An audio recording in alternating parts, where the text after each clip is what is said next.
It's time now for a look at latest on local news. In the news, important legislation signed this week at the state capitol as Georgia Governor Brian Kemp signed into law the Prosecutor Oversight Bill. A new commission is signed to oversee Georgia prosecutors who fail to uphold the law.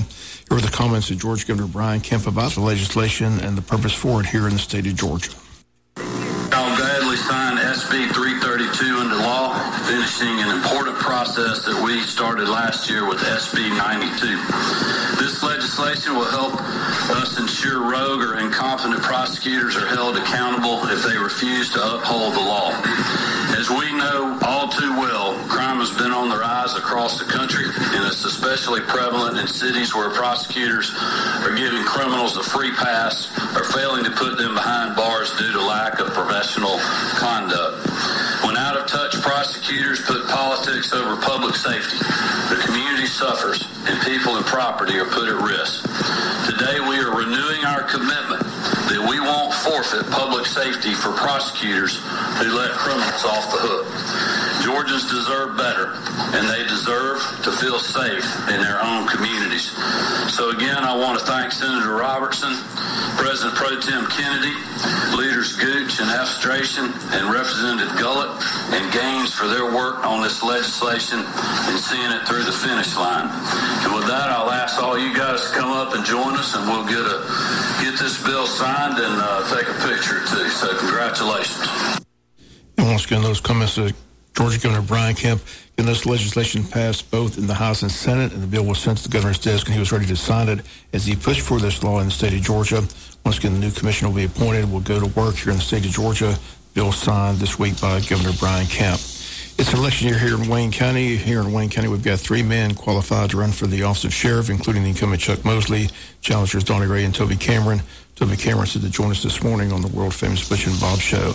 Also taking place this morning at 10 a.m., Mayor Jason Weaver and the city of Scriven invited everyone to that groundbreaking ceremony for the Dollar General store in the city of Scriven. Again, 215 JL Tire Street is where the ceremony is taking place. State Representative Stephen Meeks will be on hand, County Administrator Paul Drawdy, and the Mayor of Scriven, Jason Weaver. Again, public invited that groundbreaking ceremony today at 10 a.m.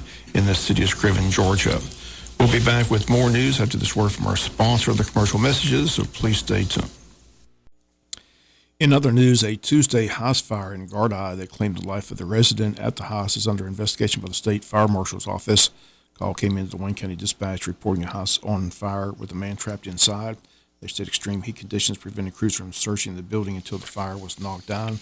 Fire was brought under control in 10 minutes and a search was conducted, and a deceased victim was located inside the building. In the Wayne County Sheriff's Office, detectives responded with the Jesup Fire Department, Scriven Fire Department, Gardi Volunteer Fire Department, and the Georgia Department of Corrections to the structure fire. Again, the person was trapped inside at 48 King Drive in Jesup. Upon arrival, the structure was fully engulfed. Fire units again brought the fire under control, located the deceased person inside the structure. Scene was turned over to the state fire marshal's office for investigation. Victim's name is currently being withheld due to this being an active investigation, and also to ensure proper notification of next of kin. Sheriff Chuck Mosley requested anyone with information which pertains to this case simply contact the Wayne County Sheriff's Office at 912-427-5970. If you wish to remain anonymous, you can call 912-427-5993. Again, the fire broke out this past Tuesday afternoon. As of March 12th, the city of Jesup has only one candidate for consideration for the full-time city manager position. That's interim city manager Nick Ellis. They say the other 3 candidates ultimately withdrew their application from consideration, and now the city is required by law has to wait 14 days before making the official announcement. Mr. Ellis has been serving as interim city manager since January this year, applied for the full-time job. Now it's just a matter of days before he takes over full-time with the city of Jesup. Wayne County voters this week passed the county's East Bloss referendum by a 2-1 margin, and that's good news for government officials in the county, as those funds will continue to roll in this year. The SPLOST 4 funds run out at the end of June, but now the new SPLOST 5 funds will begin rolling in during the month of July. And it will be on the books now for the next 6 years, projected to raise $28 million over that period. County officials believe that's a low number. They believe it'll raise more than that. Cities of Odom and Scriven able to move forward with some of their projects that they were hoping to do with this passing of the SPLOST funds.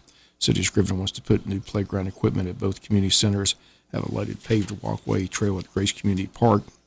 Money will also help update their sword lift stations and update communication devices for public safety. City of Odom looking to build a multi-purpose building for its police department and they're looking to remodel City Hall and remodel the community center in Odom. And all these projects now need to move forward now that the SPLOST 5 referendum passed this week. We'll be back with some final news notes after this word from our sponsor of the commercial messages, so please stay tuned. Final notes and news, the Wayne County Board of Tourism getting ready for 2 warm weather events, the 2024 Altamont River Run scheduled for April 13th and the second annual Jesup Porch Fest set for May the 4th.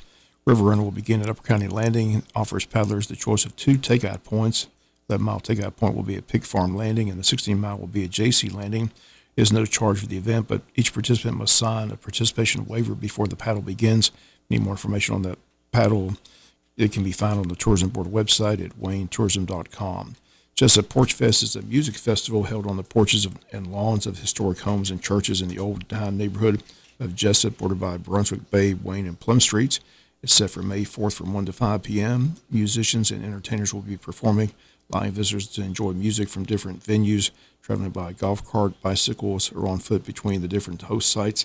Anyone interested in performing, or if you'd like to be a host site, contact Heather Holtman at the Wayne County Board of Tourism. That number 912-427-3233, or you can stop by the Jesup Train Depot. And the Wayne County Board of Tourism planning 2 big events for Wayne County: Altamont River Run set for April 13th, and the Jesup Porch Fest set for May the 4th. That's going to do it for the latest in local news. Sports comes your way in a few minutes. Bob Morgan, have a great day.